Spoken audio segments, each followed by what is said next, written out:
Hello friends, good morning all of you. आज आप लोग के सामने जेसी सिजल मैथ का दूसरा लेक्चर है। एक लेक्चर पहले करवा दिए और थैंक यू, आप लोग ने इतना अच्छा रिस्पांस दिया है। ठीक है, इसी तरह रिस्पांस बना के रखिए, पूरा मैथ करवाएंगे। अभी जो 10 क्वेश्चंस कराए थे 2015 सचिवालय प्रीवियस ईयर का, उसमें 10 क्वेश्चंस और है। 20 क्वेश्चंस का था वो, तो 10 क्वेश्चंस आज देखते हैं उसका। ठीक है, तो आज का पहला क्वेश्चन है, देखिए यार, मैच देख रहा था। ठीक है ना, मैच इंडिया हार गया, बहुत बुरा लग रहा है अंदर से, बट क्या करें, बदला लेने के लिए फाइनल में हराएंगे। ठीक है ना, वेट करते हैं।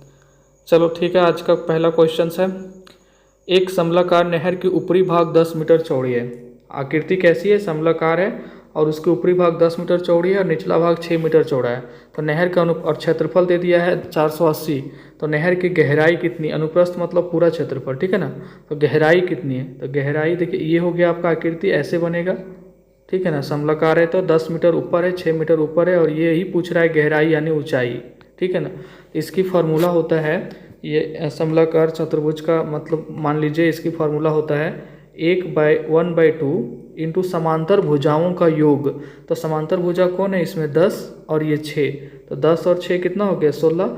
1/2 इंटू समांतर भुजाओं का योग इंटू हाइट ऊंचाई बराबर इसका जो क्षेत्रफल दे दिया है सो। ये समलंब चतुर्भुज का हो गया क्षेत्र मतलब क्षेत्रफल का निकालने का फॉर्मूला। अब इसमें काट छाट दीजिए, ये 16 से ये कट जाएगा 30 बार में, और ये h बार हो जाएगा, h 30 दूना 60। तो बस केवल वर्ड था इसमें और आपको फार्मूला लगा देना था, आपका आंसर आ जाएगा। ठीक है, क्वेश्चन नंबर 2, समांतर चतुर्भुज का क्षेत्रफल 98 वर्ग सेंटीमीटर है और समांतर चतुर्भुज का आधार ऊंचाई से 2 गुना है। समांतर चतुर्भुज की ऊंचाई कितनी होगी, तो बस समांतर चतुर्भुज का आपको फार्मूला आना चाहिए। समांतर चतुर्भुज क्या होता है, ये देखिए, इसके आमने सामने की भुजा समांतर होती है, ये इसके समांतर, ये इसके समांतर, इसको बोलते हैं समांतर चतुर्भुज। तो इसमें क्या होता है, 98 वर्ग सेंटीमीटर इसका एरिया दिया हुआ है।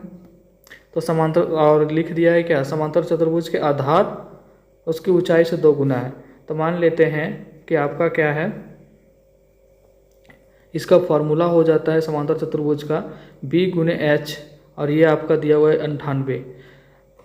चौड़ाई गुने ऊंचाई होता है समांतर चतुर्भुज का फार्मूला। ठीक है, तो इसमें देखिए क्या दिया हुआ है, समांतर चतुर्भुज का आधार जो है b जो है वो ऊंचाई से 2 गुना है। तो मान लेते हैं कि आधार 2x है और ऊंचाई x है, तो इसका ये 2 गुना हो गया इक्वल टू 98। तो ये 2x² हो जाएगा और ये 98 रहेगा, और 2 से अगर इसको काटते हैं तो कितना हो जाएगा, 49। तो x इक्वल टू 49 का पावर रूट आ जाएगा, स्क्वायर हटाएंगे तो x इक्वल टू 7। आपका आंसर हो जाएगा ए नंबर। ठीक है, चलिए नेक्स्ट क्वेश्चंस। इस क्वेश्चंस में क्या करना है हमें कि x इसमें लिख दिया है x not equal to y, y not equal to z है, और ये दिया हुआ है। तो इसको सरल करना है, और सरलीकृत मान क्या होगा, कौन सा मतलब इसका वैल्यू और इसका वैल्यू इस चारों में बराबर होगा, वो पूछ रहा है। ठीक है, हम क्या करेंगे, x equal to 0, y equal to 1 और z इक्वल टू 2 रख देंगे। ठीक है, क्या करेंगे, x equal to 0, y equal to 1 और z इक्वल टू 2 रख देते हैं। ठीक है, अब देखिएगा इसमें से क्या होगा कि आपका बराबर नहीं है ये तीनों।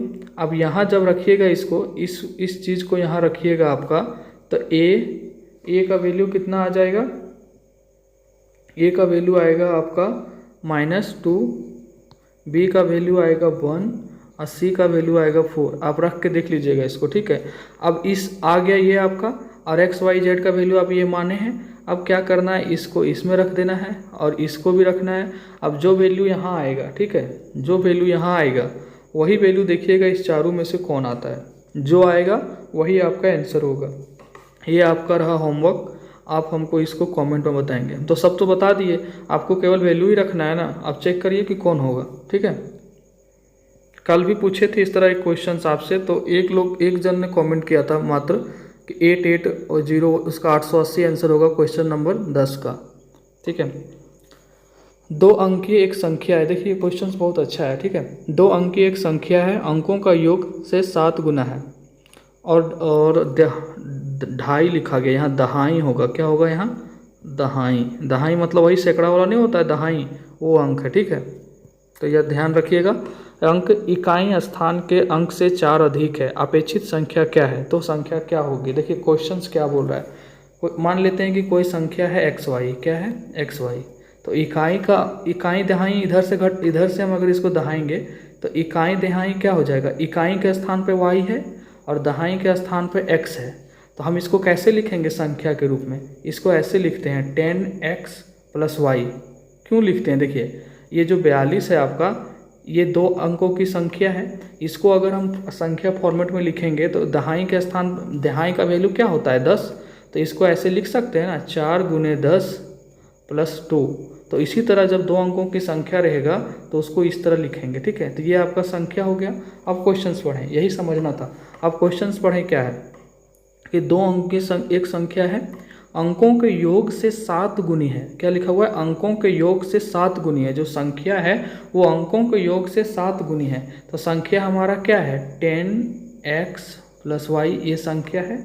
और अंकों का योग क्या होगा, 2 अंक है x + y से, ये जो इसका है ये 7 गुना है, तो ये 7 हो गया, ठीक है। एक समीकरण हमारा ये बन गया। और दूसरा समीकरण क्या बनेगा, देखें आगे पढ़ें।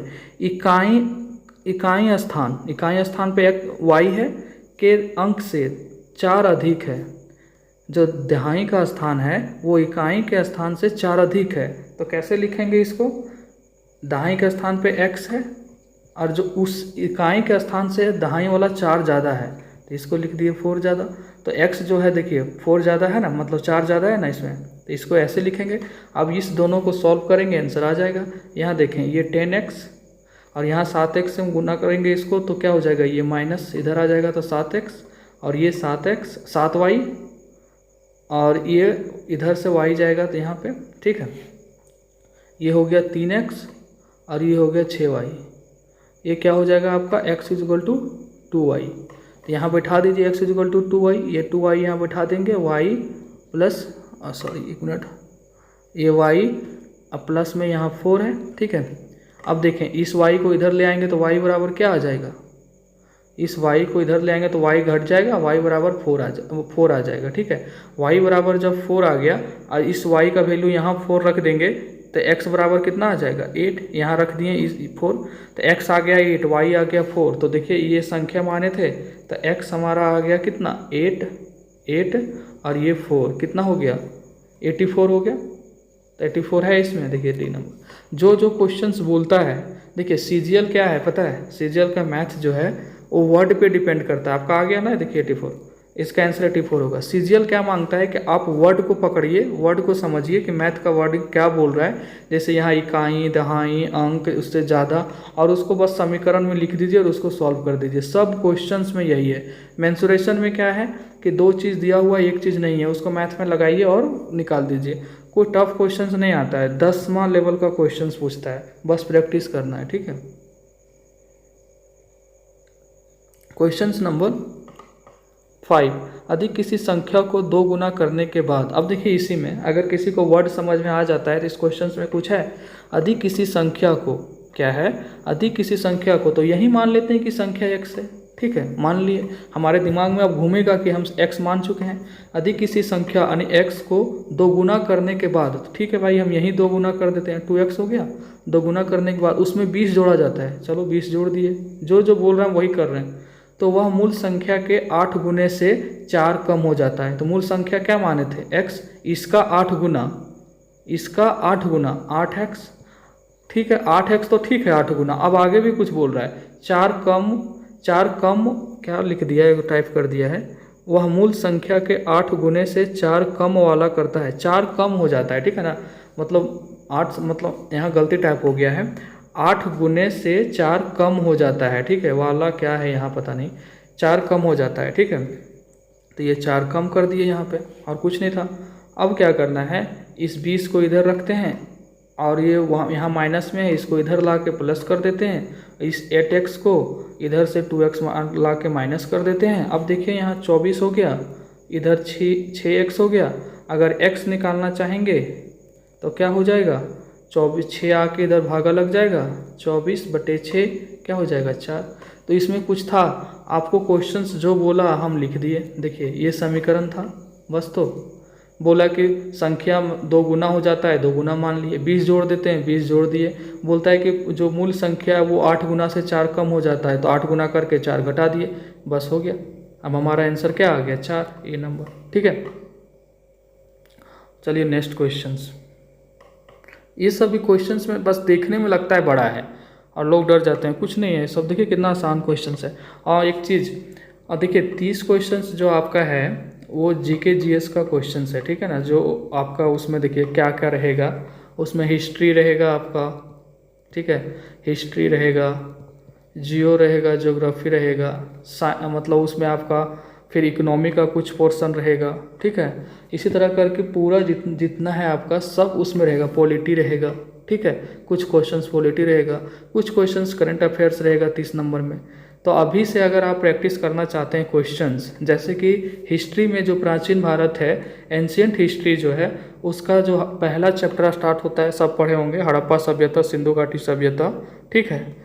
तो उस क्वेश्चंस में हम टॉप 100 क्वेश्चंस, जो मतलब हड़प्पा सभ्यता, सिंधु घाटी सभ्यता से 100 क्वेश्चंस बन सकता है, उससे हम अपने चैनल पे 100 क्वेश्चंस में से डेली 30 क्वेश्चन, जैसे ये 3 दिन में ख़त्म हो जाएगा, 30 क्वेश्चंस कराएंगे। फिर वैदिक सभ्यता कराएंगे, ये 30 क्वेश्चंस खत्म हो जाएगा। तो फिर बुद्ध धर्म, जैन धर्म पे करवाएंगे। मतलब ऐसे तरह जितना क्वेश्चंस बनेगा, 100, 150, 50, 40 जो इंपॉर्टेंट क्वेश्चंस होंगे, ठीक है, लगभग एंशियंट हिस्ट्री में 1000 क्वेश्चंस, 2000 क्वेश्चंस हो जाएंगे। वो डेली हम आपको 30-30 क्वेश्चंस का सेट करा देंगे। अगर आप डेली देखते हैं इसको, तो मेरा ख्याल है कि इससे एक भी क्वेश्चंस बाहर नहीं जाना चाहिए, मतलब हिस्ट्री पोर्शन से। क्योंकि अब 100 क्वेश्चंस अगर हम सिंधु घाटी सभ्यता से कर रहे हैं, वो भी हम क्वेश्चंस लाएंगे कहाँ से, लूसेंट से लाएंगे। देखिए हम तो खुद क्वेश्चंस नहीं बनाएंगे ना, हम उतना नहीं फेंकते हैं।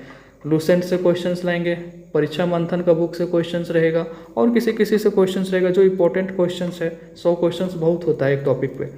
तो अगर आप देखना चाहते हैं उसका 15 मिनट लगेगा आपको, ठीक है। तो जैसे ही इस आपका ये लेक्चर ख़त्म होगा, आपका 9 बजे वीडियो अपलोड हो जाती है डेली।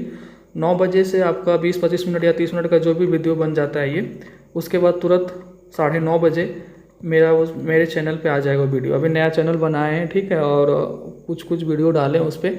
अगर आप लोग सपोर्ट करिएगा तो हम आपको उस पर पूरा पढ़ा देंगे, ठीक है, यहाँ भी पढ़ा देंगे, पूरा सीरियल कंप्लीट हो जाएगा, टेंशन लेने की ज़रूरत नहीं है। तो आपको इस चैनल नीचे डिस्क्रिप्शन बॉक्स में लिंक मिल जाएगा, आप वहाँ जाके चैनल को सब्सक्राइब कर सकते हैं और देख सकते हैं। बाकी आपकी मर्जी पे है, ठीक है। चलिए क्वेश्चन शुरू करते हैं। एक शंकु, एक गोलार्ध और एक सिलेंडर। तो सबसे पहले देखिए मेंसुरेशन है क्या। मेंसुरेशन में आपको पता होना चाहिए, शंकु बोल दिए तो आपका दिमाग में ये छप जाना चाहिए। हम देखिए टाइम इसलिए लेते हैं ना, इसको अगर बनाना चाहें तो तुरंत बन जाएगा, फार्मूला लिखेंगे, काट देंगे, सब कुछ बन जाएगा। टाइम लेने का मतलब है आपका दिमाग में बैठे कि मैथ को कैसे हैंडल किया जाता है, कैसे इंटरेस्टिंग बनाया जाता है। एक शंकु है, एक गोलार्ध है, तो आपके दिमाग में ये होना चाहिए कि अच्छा शंकु है तो इसका ये फिगर है, गोलार्ध मतलब आधा गोला का बात हो रहा है तो ये बनना चाहिए, सिलेंडर का बात कर रहा है तो ये बनना चाहिए, ठीक है ना। अगर आपके दिमाग में ये सब नहीं घूमेगा तो त्रिज्या, व्यास, इसका मतलब तिर्यक ऊंचाई, ये इसका ऊंचाई है, इसका त्रिज्या, आप कैसे मतलब सोच सकते हैं, आप कैसे ड्रॉ कर सकते हैं, इतना पता होना चाहिए। फिर उसके बाद क्या होना चाहिए आपको, इसका आयतन कैसे निकालते हैं, वक्र पृष्ठ, इसका आयतन का फॉर्मूला, वक्र पृष्ठीय क्षेत्रफल का फॉर्मूला, संपूर्ण पृष्ठीय क्षेत्रफल का फॉर्मूला, उसी तरह ये सब में निकाल आना चाहिए आपको, ठीक है। सब चीज़ का आना चाहिए आपको, ट्रेपीजियम का आना चाहिए, सिलेंडर का आना चाहिए, अर्धगोला का, गोला का, शंकु का, ठीक है, चतुर्भुज का, त्रिभुज का। हम आपको मेरे चैनल पे जाइएगा, यहाँ से आप नीचे लिंक मिलेगा तो वहाँ टेलीग्राम का लिंक होगा, आपको 1-2-3 दिन में ना पूरा जो मेंसुरेशन का जो चार्ट है फार्मूला का, वो टाइप करवा के उस चैनल पे डलवा देंगे, ठीक है। तो वहाँ से आपको मिल जाएगी। अलजेब्रा भी शुरू करेंगे इसके बाद, तो अलजेब्रा का जो इंपॉर्टेंट फार्मूला है 30-40 ठो, वो डलवा देंगे, ठीक है। तो इससे क्या होगा कि आप एक बार फार्मूला देख लेंगे तो जो यहाँ करवाएंगे वो आपको क्लियर हो जाएगा। चलिए ज़्यादा टाइम खींच लिए, जल्दी ख़त्म करते हैं इसको। क्वेश्चंस देखें, एक शंकु, एक गोलार्ध, ठीक है। और एक सिलेंडर का समकक्ष आधार है। समकक्ष क्या समझते हैं आप? किसी को बोलते हैं ना समकक्ष, वो हमारे समकक्ष है। जैसे 2-3 मित्र हैं हम लोग, वो बोलते हैं हमारे समकक्ष है, मतलब जो हम सेम क्लास में पढ़ रहे हैं, मतलब समकक्ष आधार है। मतलब कि जो आधार है तीनों का वो एक जैसा है, एक ही ऊंचाई पे, एक ही जगह पे उसके आधार हैं। मान लेते हैं कि ये शंकु है, ठीक है, ये शंकु है, इसका ये आधार है। अब इसी लेवल के आधार पे ये अर्धगोला है, इसी आधार पे, सॉरी एक मिनट, इसको मिटाते हैं, इसी आधार पे हमारा ये सिलेंडर है, ठीक है। कहने का मतलब है इस तीनों का जो आधार है, ये आधार ये होता है, आधार जो है तीनों का व्यास वो बराबर है, ठीक है, खड़े हैं और उनकी ऊंचाई समान है। अब जो तीनों की ऊंचाई है ना वो भी समान है। इसकी ऊंचाई h, इसकी ऊंचाई ये होता है h, इसकी भी ऊंचाई जो मतलब बोल रहे हैं या त्रिज्या, इसमें तो ऊंचाई होती नहीं, त्रिज्या होती है, ठीक है। उसकी ऊंचाई, उसके आयतन और उनकी ऊंचाई समान है। उनके आयतन का अनुपात ज्ञात कीजिए। तो आपको अगर वॉल्यूम का फॉर्मूला पता है तो बस निकाल दीजिए। और यहाँ भी लिख दिया है त्रिज्या ऊंचाई के बराबर है, तो इसका जो गोला में है वो त्रिज्या ऊंचाई के बराबर है। तो इसका फार्मूला क्या होता है? शंकु का वॉल्यूम का आयतन निकालने के लिए 1/3 पाई आर स्क्वायर एच। इसका क्या होता है? अर्धगोला का 2/3 पाई आर क्यू।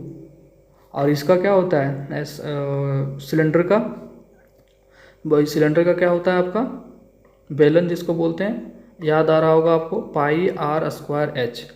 अब बोल रहा है क्या निकालने बोल रहा है इसमें, देखिए तो बोल अनुपात निकालिए। अनुपात मतलब सबका भागा दे दीजिए, यही अनुपात है, ठीक है।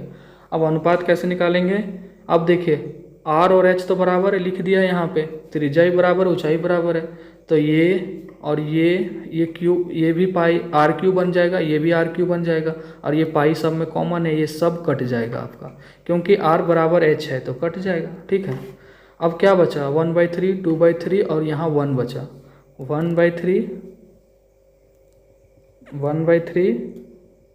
2/3, 1, ठीक है। अब तो ऐसा तो यहाँ ऑप्शन है नहीं, इसको क्या करेंगे, ऊपर में 3 से जो कॉमन है 3 से गुना कर देंगे। तो इसको गुना करिएगा तो 3 कट जाएगा, 1 आएगा। यहाँ गुना करिएगा तो 3 कट जाएगा, 2 आएगा।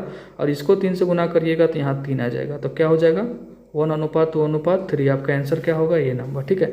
इतना इसलिए बताया आपको, इतना इसलिए बोले ताकि आपको याद रहे और इससे बहुत सारा क्वेश्चंस बने, ठीक है। लेकिन अगर हम चाहते तो ये लिख देते फॉर्मूला और यहाँ R=H लिख के इसको काट देते, 10 सेकंड में आगे बढ़ जाते, ठीक है। तो बस ऐसा नहीं समझिएगा कि इसमें बहुत टाइम लगता है। क्वेश्चन नंबर 7, एक क्यूब का बॉडी डायगोनल 3√3 है। अब क्यूब बोल दिया। अब बताइए, अगर आपको क्यूब का एरिया नहीं पता है, क्यूब का वॉल्यूम नहीं पता है, क्यूब का संपूर्ण क्षेत्रफल वगैरह नहीं पता है इसमें, तो पार्श्व क्षेत्रफल नहीं पता है, तो कैसे इस क्वेश्चंस, आपको तो बहुत टफ लगेगा। लेकिन क्वेश्चंस है, कुछ नहीं है क्वेश्चंस में, थोड़ा सा भी जान नहीं है, ठीक है। अब बोल रहा है कि एक क्यूब का बॉडी डायगोनल कितना है? 3√3 सेंटीमीटर है। तो उसका आयतन, वॉल्यूम और तल क्षेत्रफल ज्ञात करें। तो उसका वॉल्यूम निकालने बोल रहा है और तल क्षेत्रफल निकालने बोल रहा है। तो आप निकाल सकते हैं आराम से अगर आपको पता है तो, ठीक है।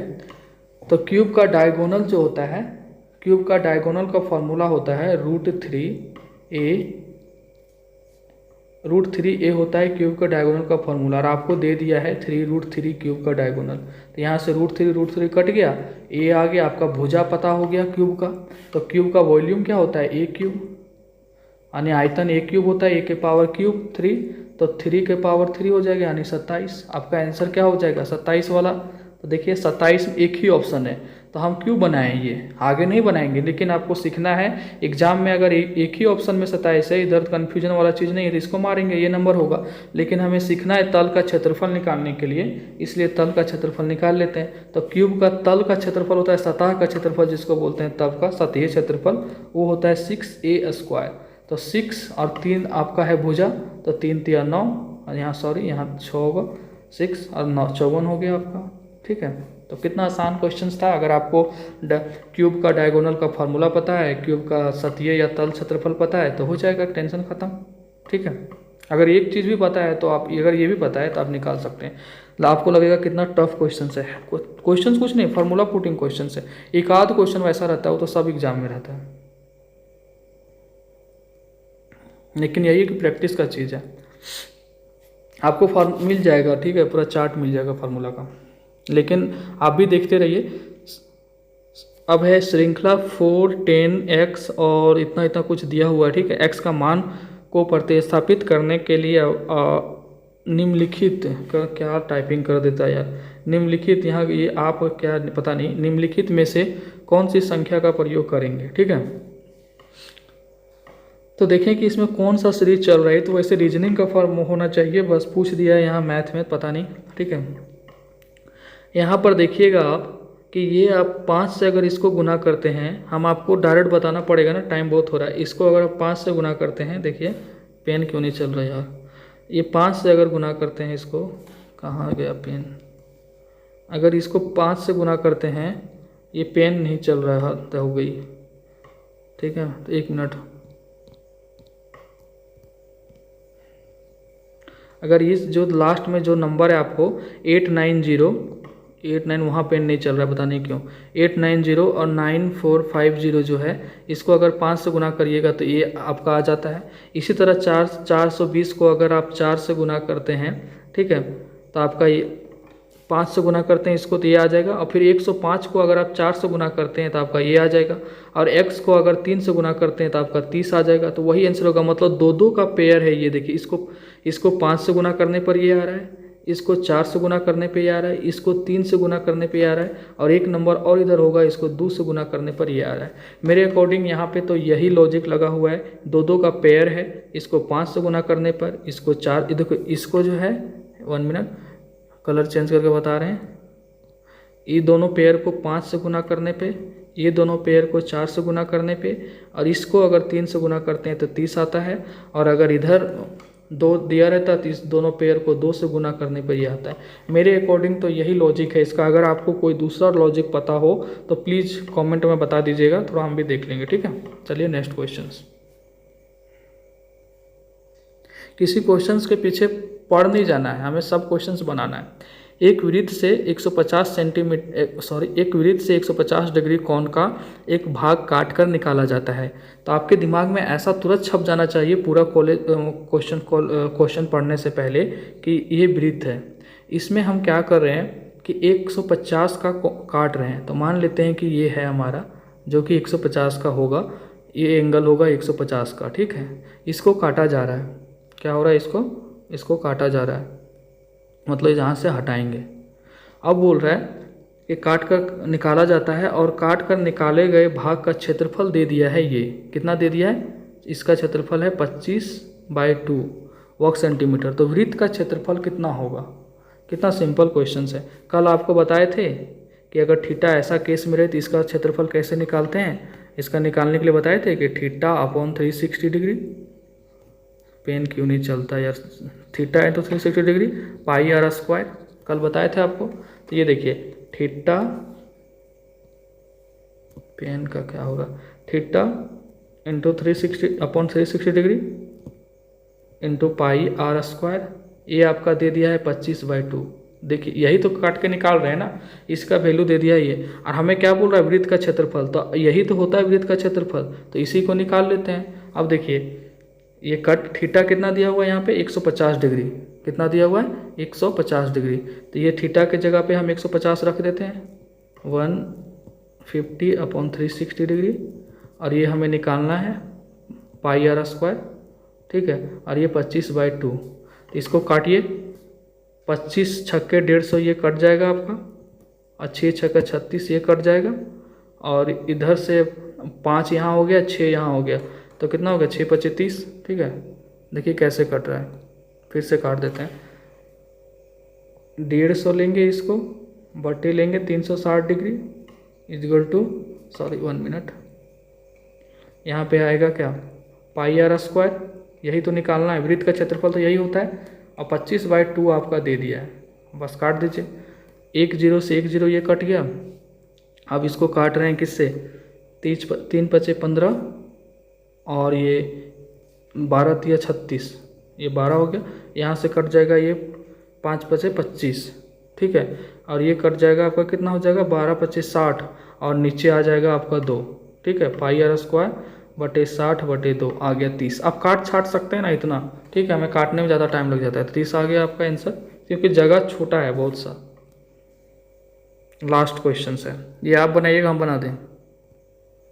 वैसे आपको दे दिए हैं क्वेश्चंस, उसका कमेंट में बताइएगा आंसर। देखिए कितना आसान क्वेश्चन है ये यहाँ है 5 का पावर 1/4, इसका मतलब क्या है 1/4 इंटू 125 के पावर में है 0.25, ठीक है। तो सबसे पहले क्या करना है, इस पॉइंट को हटाना है, तो इसके बदले नीचे आएगा 00 एक पे, इसको काट देना है, 25 रकम 1, 25 चौके 100, ठीक है। अब हमें देखिए ये जो पार्ट है इसको हम लिख सकते हैं 5 का क्यूब, आराम से लिख सकते हैं 5 25, 25 25 125 होता है ना, देखिए 5 गुने 5 गुने 5, इसको लिख सकते हैं 125, ठीक है। तो अब क्या आ गया, 5 के पावर में 1/4 इंटू 1/4 इंटू 5 के पावर में 3, यहाँ जगह फिर देखिए कितना गड़बड़ लिखा गया, फिर से लिखते हैं इसको, चलिए मैनेज करिएगा, ठीक है, इसको मिटा देते हैं। 5 के पावर में 1/3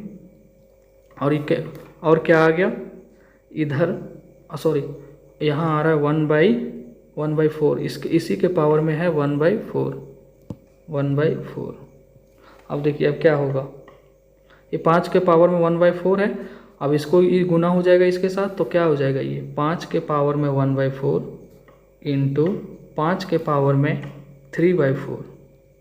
तो ये देखिए इसका बेस सेम है और इसका बेस सेम है, तो 1/4 और 3/4 जुट जाएगा, 1/4 और 3/4 प्लस में 3/4 ये जुट गया, तो ये कितना हो जाएगा, ये जुट के 1 हो जाएगा, तो 5 के पावर में 1 हो जाएगा, इसका आंसर क्या होगा 5, ए नंबर, ठीक है। बस कुछ नहीं था ये क्वेश्चंस में, आपको पता होगा, एक फार्मूला पढ़े होंगे, अगर m के पावर m है, m नहीं छोड़िए x मान लीजिए, इसको हटाते हैं, अगर m के पावर में a है और इनटू m के पावर में b है, तो इसको लिख सकते हैं m के पावर में a प्लस b।